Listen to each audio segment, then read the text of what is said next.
so we're able to, role play, get some words to use and some resources to tools to kind of, feel like we want more. So we're going to talk about as a membership team, is there an opportunity maybe at the beginning of the year to do something more, to give us a more, longer opportunity where we can plan and spend some more time together and go deeper on some of these topics, not only for ourselves, but particularly for our children. There's so many questions, and we need some words to use and some things. So be on the lookout for that. We're going to go back and talk about the membership team. What can we do in terms of a part 2? So hopefully you'll spread the word to the sisters who weren't able to make it, and just tell them we're going to be thinking about what we can do. So in this session, I want to introduce Derek McDaniel. He's here. We're very, very grateful to have him as well. This is Derek McDaniel, Mr. Elder Care 101. He is a sought-after elder care expert and professional speaker with over 20 years industry experience. His caregiver-centric focus and signature style of injecting humor and personal stories into interviews and public speaking engagements make him a must-get. Derek is the author of Elder Care, the essential guide to caring for your loved one and yourself. Mr. McDaniel knows the answers to caregiver questions because he's been both the caregiver and the solution provider. He became the primary caregiver to his grandmother when his mother died unexpectedly. Derek understands the confusion, anxiety, expense, and sheer fatigue that come from caring for older adults. For 2 decades, he's been the industry's leading advocate for caregivers caring for themselves while they care for their aging loved ones. One of Derek's most frequent statements is, you can't care for your aging loved one if you're in the bed sick next to them. You can reach out to Derek, his information is here, but please help me welcome Marlo's husband, Elder Care. I knew that was coming. I knew that was coming.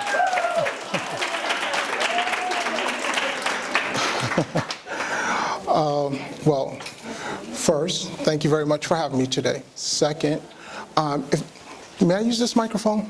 Because my voice doesn't really carry in big rooms like this. Well,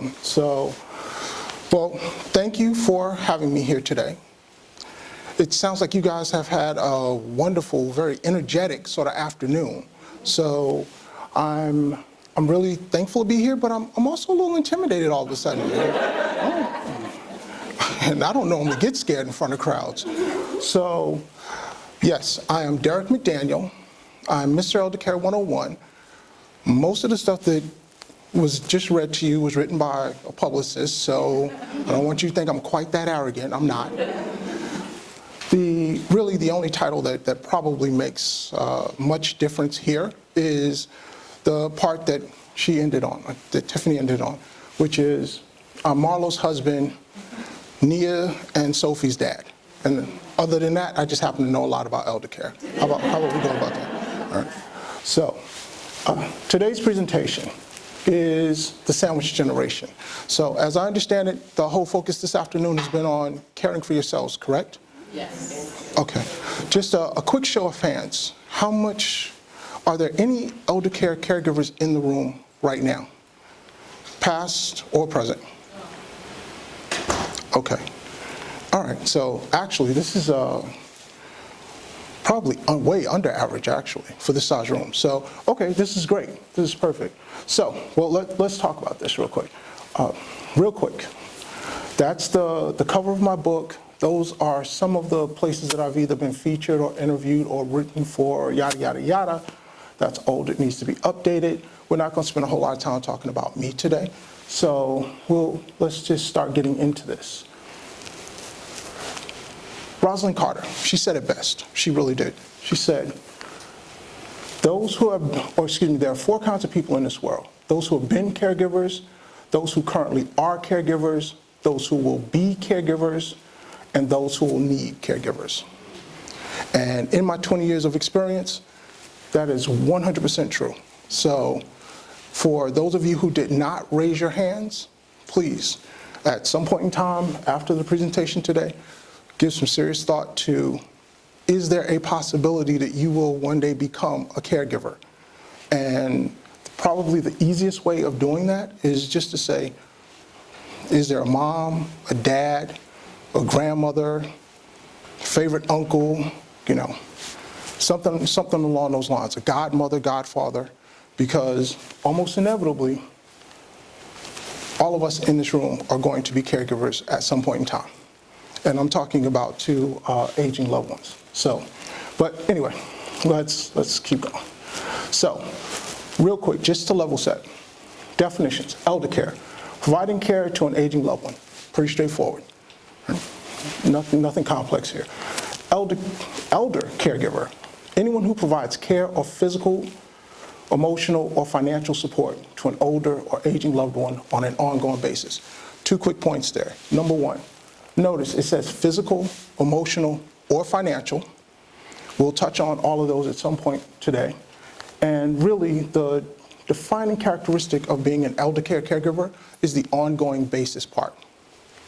So, it's not so much whether it's location independent or task specific, whether you're family or friend, little or no formal training, and oh yeah, that duties undefined one. Y'all are gonna love that one, because at the end of the day, you can do almost anything. And if it's a mom, a dad, especially if someone is co-located, i.e. living with you, you will do almost anything. And it gets a little scary sometimes. And of course, just the sandwich generation. So 47% of caregivers care for aging loved ones while simultaneously caring for at least one child 18 or younger still living at home. All pretty straightforward. Here's the thing about it though. Most sandwich generation caregivers, especially if the person is co-located, the statistics that you're going to see are almost doubled. Okay, in terms of how much time you're going to put in, how much money you're going to invest, how much stress will be conferred upon you as their caregiver. So, and with that, we'll just jump right into it. Definitions and factoids. Today, 1 out of every 3 U.S. adults is dealing with some sort of elder care challenge. That's what I meant when I said that this room was under average. So, of that, 80% of elder care is provided by familial or informal caregivers, meaning, all those commercials that you see out there for home care, nursing homes, assisted living facilities, those are all speaking to 20% of the market. I know, think about that. The baby boomers right now, and obviously everyone here has heard of the baby boomers. I said that in a room once and a couple people went, no. Okay.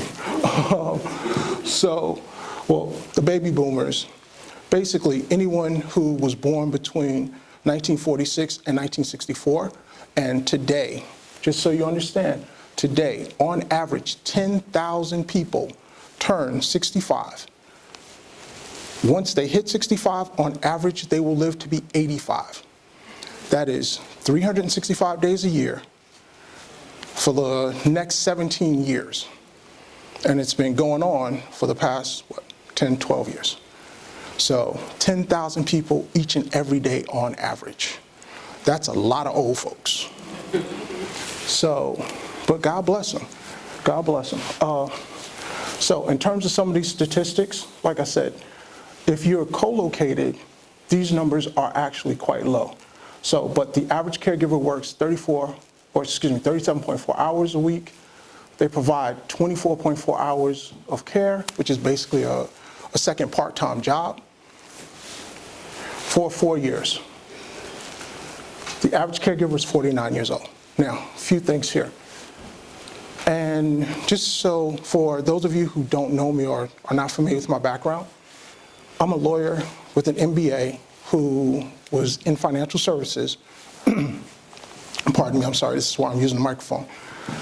Who was in financial services when my mom passed away unexpectedly. And when she passed away unexpectedly, I became the caregiver to my grandmother.